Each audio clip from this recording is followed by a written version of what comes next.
Hi, it's Jason W. and I'm back and I'm doing 2025 Sundance docs that I saw, because I only saw 5 of them, but they're all pretty good. The Dating Game, Mr. Nobody Against Putin, The Perfect Neighbor, which was my favorite, Predators, Sugar Babies, The Dating Game. These are in alphabetical order. In a country where eligible men greatly outnumber women, 3 perpetual bachelors join an intensive 7-day dating camp led by one of China's most sought-after dating coaches in what may be their last-ditch effort to find love. This is a dating coach from China, and I liked it a lot. I'm really into dating, connections, and social dynamics. I found this movie funny and endearing. Way outdated pickup artist tips. The dating advice in this movie is very low-hanging fruit. Bunch of not great advice for men. Negging, push-pull is good, but not the way he is suggesting to do it. Bothering women while they're walking down the street to say they're classy and then asking for their WeChat. You know what he's trying to do? He's trying to get them comfortable talking to strangers, just asking women for their number. But it just looks like these kids are bothering people.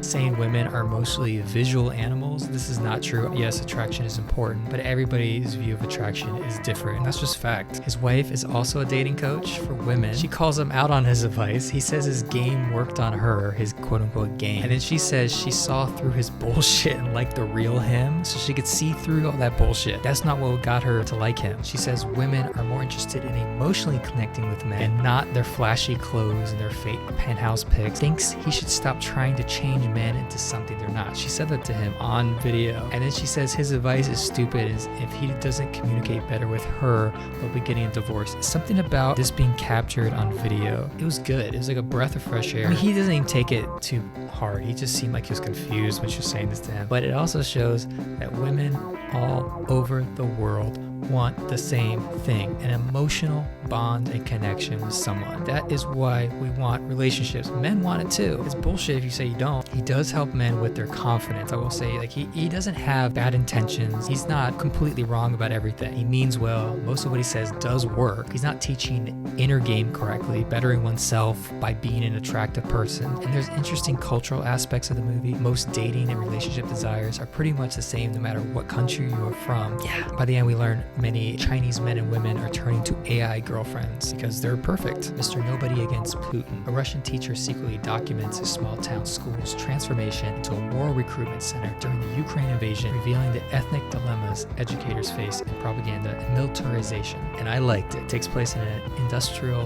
Russian town. I can't remember the name of it. The life expectancy in this town is 38 years old. It's like right next to this giant factory, very polluted. Mr. Nobody is Pavel, fun teacher in the school. Gay, I think, because Russian is anti-LGBTQ. That's why I bring it up. School videographer, likes Harry Potter and reading. Also director, narrator, and cameraman for the Sundance movie. The movie is sometimes lighthearted, sometimes happy, sometimes depressing, mostly alarming. So we watch how the Ukraine-Russian war unfolds. We see Russian schools turn to propaganda quickly. Putin promises a 2-week war. We see how propaganda works. Children go from being happy to seemingly depressed and anxious. All the children in this movie are affected. Russians have friends and family members fighting in Ukraine right now. Not all of them make it out alive. No one seems happy about the war. People come back with PTSD. They're different. Kids are different. Their wives are different. Their siblings are different. I really hope the propaganda doesn't stick. And I do hope too much death in their country means no more war. I do hope we see a day where Russia is free from paranoia and distrust, because, I mean, I kind of want to go. Perfect Neighbor, this is one of my favorites. A minor disagreement between 2 neighbors in Florida take a lethal turn with police body camera footage and interviews probing the aftermath of the state's controversial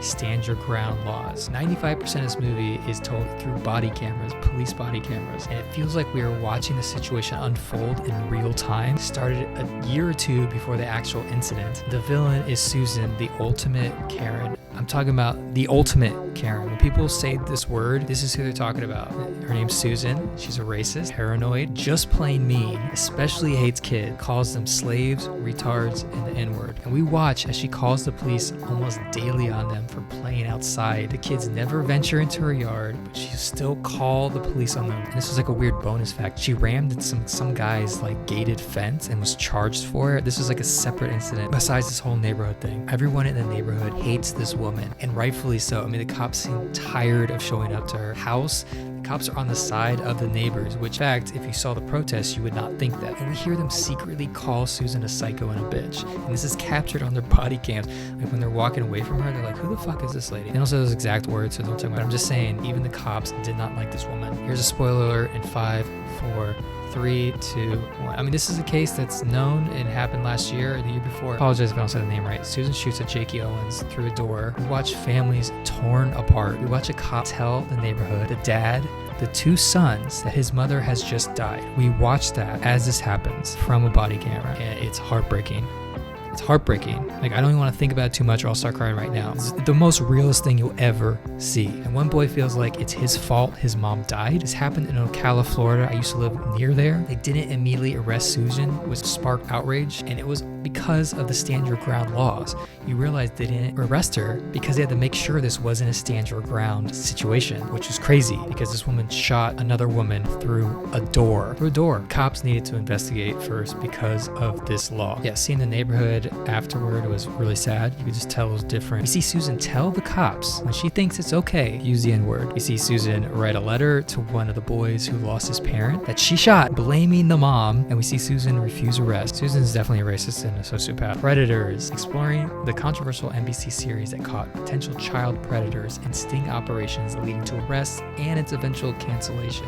And yes, Chris Hansen is in it. I like this. I used to watch To Catch a Predator. In this video, we see unaired raw footage. We see spin-offs of To Catch a Predator. This guy named Skeet Hansen who lures men into motel rooms and pretty much does the same thing as To Catch a Predator. You know, something about it. I'm not a fan. I know he means well, but it's kind of icky. This movie asks if we could feel guilty for a person who attempts to sleep with an underage person, and are there different types of child predators? Chris Henson says yes. He says there's 3 types. Should an 18-year-old be locked up by attempting to sleep with a 15-year-old? An 18-year-old and a 15-year-old both can be in high school at the same time. Chris Henson also says yes. This is state by state though. I did sometimes feel pity on the men, especially when they asked for help at the end. They want to get help. They know it's a problem. Instead of getting the help they need, possibly change them for the better, they get immediately arrested, even if they didn't commit the act ever, and they know they have a problem. They watch their life completely ruined forever. This is definitely a think piece, though I can't deny the fact that watching pedo predators get caught is deeply satisfying. Sugar Baby is a college student from rural Louisiana, uses her social media to create an unconventional online business aiming to break free from poverty and help her friends. Her ambition leads her down a risky path as she navigates new challenges. So I don't know the names of these people in the movie. I think they removed the names from IMDb at the moment, which would make sense. She gets men to give her money online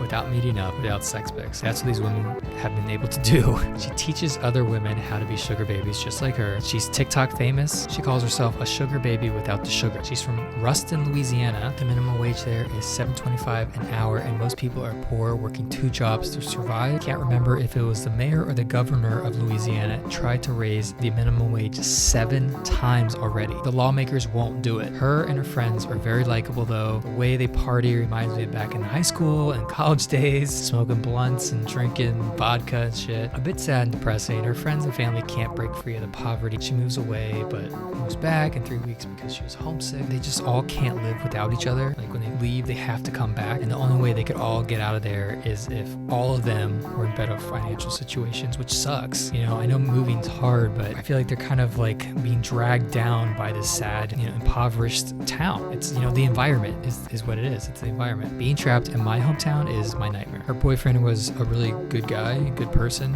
He had a good moral compass, and his job doesn't pay a lot. At the Q&A, he said his work is satisfying, which was really good to hear. You could tell they were all very uncomfortable at the Q&A because they feel like outsiders. One of the women, I think, said this was the first time she's ever left the state to come to Park City and Sundance. 2025 Sundance docs I saw, and I thought they were all good, all informative. Dating Game, Mr. Nobody Against Putin, Perfect Neighbor, which was my favorite, Predators, and Sugar Baby. So that's the docs I saw, and I'm going to say goodbye at this moment.